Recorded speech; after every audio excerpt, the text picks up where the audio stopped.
Doctor Rakesh, यहीं से जरा इस बात को समझना शुरू करना है। ये आपको नहीं लग रहा है कि कौन लोग आ गए हैं जिनको सत्ता मिल गई है और किस किस तरह के, जिसको कहते हैं ना बंदर के हाथ में उसरा जैसा काम हो रहा है? डॉक्टर राकेश जी, धन्यवाद आनंद जी। सबसे पहले चूंकि आपने मेरे वीडियो का उल्लेख किया, बहुत संक्षेप में जानकारी दे दूं। 2 साल पहले का वीडियो है सर। कर्नाटक में उस वक्त बीजेपी की सरकार थी। वहां एक मंत्री थे के.एस. ईश्वरप्पा। उन्होंने कहा था भले थोड़ी बहुत देर हो जाए, लेकिन लाल किले की प्राचीर पर भगवा फहराया जाएगा, उसे कोई रोक नहीं सकता। तब मैंने वो वीडियो बनाया था कि राष्ट्रीय स्वयंसेवक संघ मूलतः तिरंगे को कभी स्वीकार नहीं करता था, न आजादी के पहले और न आजादी के बाद। तो वो डॉक्टर राकेश पाठक नाम से मेरा जो चैनल है छोटा सा, उस पर मिल जाएगा पूरा विस्तार से। मेरी फेसबुक और ट्विटर पर भी है। तारीखों के साथ मैंने बताया कि कब कब राष्ट्रीय स्वयंसेवक संघ ने तिरंगे का विरोध किया था। तिरंगे को अशुभ अपशकुन मानता था राष्ट्रीय स्वयंसेवक संघ। अब आज के विषय पर आते हैं आनंद जी। विभाजन विभीषिका दिवस। पहली बात तो यह है कि कोई भी सभ्य समाज आमतौर पर बुरी चीजों को विस्मृत करना चाहता है। कोई भी सभ्य समाज जख्मों को कुरेदने का काम नहीं करता। कोई विभीषिका इसलिए नहीं होती कि बार बार आपको वे सब चीजें याद दिलाई जाएं। होना तो ये चाहिए कि एकता की बात हो। विभाजन की अगर बात कर ही रहे हैं तो फिर हम उन्हें कुछ न कुछ याद दिलाना जरूरी समझते हैं। नंबर 1, जिस विभाजन की विभीषिका को लेकर राष्ट्रीय स्वयंसेवक संघ और उसकी बगल बच्चा भारतीय जनता पार्टी, उसके बाकी आनुषंगिक संगठन दिवस मनाने लगे हैं मध्य प्रदेश में सर। अरुण जी, मध्य प्रदेश सरकार के सामान्य प्रशासन विभाग ने बाकायदा सर्कुलर जारी किया है इसको मनाने के लिए। सरकार तो आह्वान कर ही रही है, सरकारी विभागों से भी कहा गया है। अब आते हैं विभाजन के असली दोषी जिम्मेदार कौन है। जितना मोहम्मद अली जिन्ना इसके जिम्मेदार हैं, उससे ज्यादा जिम्मेदार विनायक दामोदर सावरकर है। द्विराष्ट्र का सिद्धांत सबसे पहले सावरकर ने दिया इस देश को। 1923 में अपनी किताब हिंदुत्व में वे लिखते हैं, इस देश में 2 अलग अलग शत्रु राष्ट्र रहते। वे बाकी लोगों को जो एकता की बात करते हैं उन्हें वे नासमझ कहते हैं। इसके बाद ये क्रम उनका जारी रहता है। 1937 में अहमदाबाद अधिवेशन में अपने भाषण में सावरकर कहते हैं कि भारत में 2 विरोधी राष्ट्र रहते हैं, एक हिंदू राष्ट्र, एक मुसलमान राष्ट्र है। 1938 में नागपुर के अधिवेशन में से दोहराते हैं।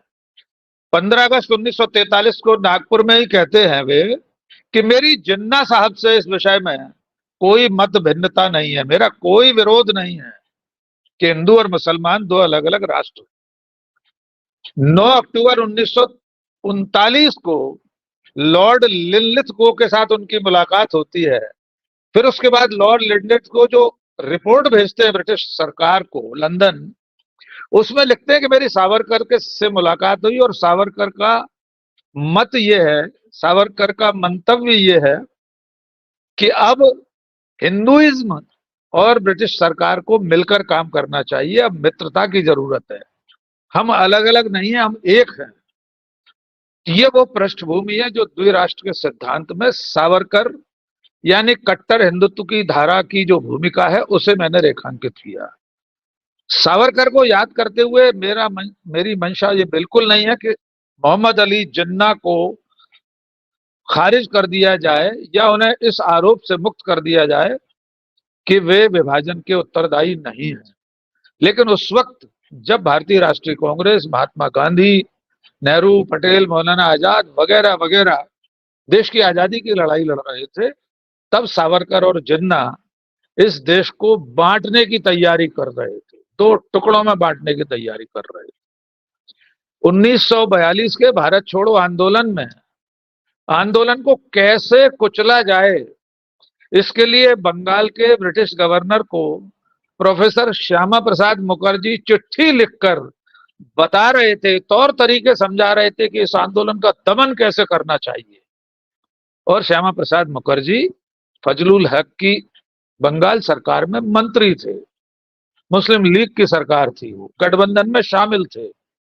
अगर वे लोग आज, उस विचारधारा परिवार के लोग आज देशभक्ति का, राष्ट्रवाद का चोला पहनकर देश को ये बताने चले आए कि वे ज्यादा राष्ट्रवादी हैं, वे ज्यादा देशभक्त हैं, तो सीधा सवाल उनसे पूछना ही पड़ेगा कि आप आजादी की लड़ाई में शामिल क्यों नहीं थे? एक भी महानायक आपका स्वतंत्रता संग्राम के नाम पर इतिहास में दर्ज क्यों नहीं है? जिस सावरकर को भी वे लेकर आगे चल रहे हैं, जिसे गांधी जी की जगह स्थापित करना चाहते हैं, उनकी भूमिका भी काला पानी के बाद अंग्रेजों के समर्थक की है, पूरी तरह अंग्रेजों का साथ देने की है। सावरकर ने एक कंकड़ अंग्रेजों पर फेंक कर नहीं मारा काला पानी से लौटने के बाद। वे रत्नागिरी में रहते रहे, उन्होंने कोई आंदोलन नहीं किया अंग्रेजों के खिलाफ। इसलिए मैं फिर लौटता हूं विषय पर, ये सब वे कर क्यों रहे? आनंद जी, असल में इस विचारधारा के सभी लोगों के भीतर, उनके पुरखों से लेकर वर्तमान पीढ़ी तक, सबके भीतर, सबके मन में कहीं कोई अपराध बोध गहरा बैठा हुआ है कि उनके पुरखों ने आजादी की लड़ाई में कोई योगदान नहीं दिया। उनके पास गांधी, नेहरू, पटेल, सुभाष, मौलाना आजाद क्यों नहीं है? उनके पास एक तस्वीर क्यों नहीं है जो स्वतंत्रता संग्राम में उनके किसी नायक की हो? उनके पास एक भी शहीद क्यों नहीं है जिसका नाम लेकर वे स्वतंत्रता संग्राम के नाम पर अपना सीना चौड़ा कर सकें? उनके पास शहीद आजम भगत सिंह की शहादत पर श्रद्धांजलि देने वाला एक भी प्रेस नोट क्यों नहीं है? 1925 में स्थापित राष्ट्रीय स्वयंसेवक संघ भगत सिंह की शहादत पर कोई बयान जारी नहीं करता, कोई शोक संदेश नहीं देता। ये सारे धत्कर्म, ये सारे पाप कर्म एक देश की स्वतंत्रता के समय किए गए इन कर्मों की छाया इतनी गहरी है कि उससे निकलने के लिए, छटपटाने के लिए ये या तो आजादी के नायकों पर अपना ठप्पा लगाते हैं, उनको अपहृत करना चाहते हैं, या उनकी चरित्र हत्या करना चाहते हैं। जैसे पटेल को अपना बनाकर गांधी और नेहरू की हत्या करते हैं, जबकि पटेल ही वो व्यक्ति हैं जिन्होंने कहा था कि राष्ट्रीय स्वयंसेवक संघ एक जहरीला वृक्ष है, एक जहरीला पेड़ है, उसे अपना बनाने की कोशिश करते हैं। तो इस तरह के विभाजन विभीषिका दिवस हो या तिरंगा यात्राएं हो, घर घर तिरंगे का अभियान हो, ये सब अपने पुराने पापों पर पर्दा डालने की कोशिश है, उस अपराध बोध से निकलने का प्रयास है। लेकिन हम हर मौके पर याद दिलाते रहेंगे कि आपने न तब तिरंगे को स्वीकार किया था, न आपने तब आजादी की लड़ाई में कोई योगदान दिया था, न तब आपने विभाजन को रोकने की कोई कोशिश की थी, बल्कि विभाजन की गति को बढ़ाने का आपने काम किया था। और अंतिम बात मैं फिर दोहराता हूं, विभाजन का मूल बीज इसी विचार परिवार के कथित महानायक विनायक दामोदर सावरकर ने बोया था। जी आनंद जी।